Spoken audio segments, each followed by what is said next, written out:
I'm Rich Harvey, CEO of Property Buyer, and welcome to our monthly market update.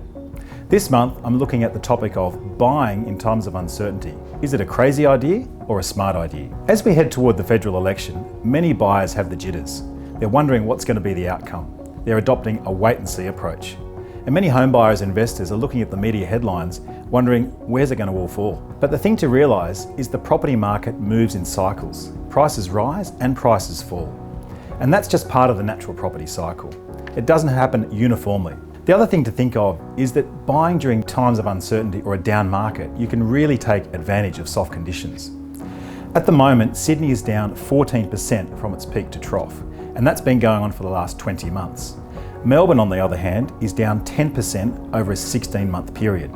So when we look at the depth and the breadth of this current downturn, we can look at it in relation to other property cycles that have happened in the past.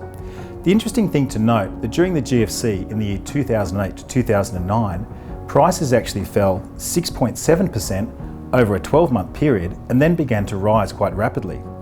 The other time when the market declined rapidly was the 89 to 91 period, where there were high interest rates, and prices again declined there for over a 24-month period. Now we're currently 20 months into this current cycle. So I think at some point in the next 6 months, we are going to see the bottom of the market. The question is when, and no one can accurately predict that. The next thing I'd like to talk about is what happens if Labor were to win the next election. Now I think there's going to be four main outcomes that will happen if that occurs.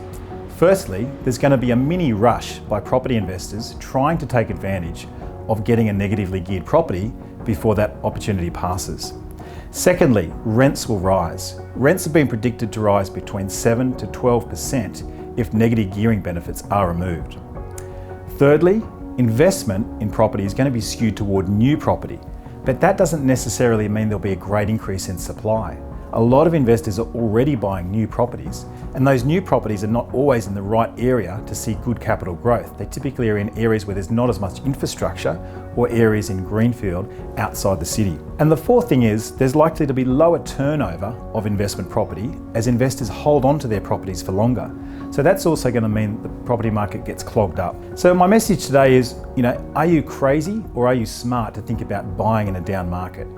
Well, as any smart share investor knows, buy when the price is low and sell when the price is high.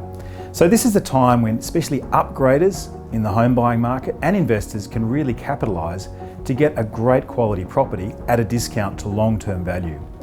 Vendors are more negotiable in this market if they want to sell.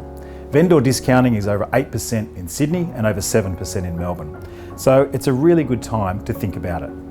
I've personally found that the best time to buy property is in a down market, as it sets you up for the future. Thanks for watching. We look forward to keeping you updated next month.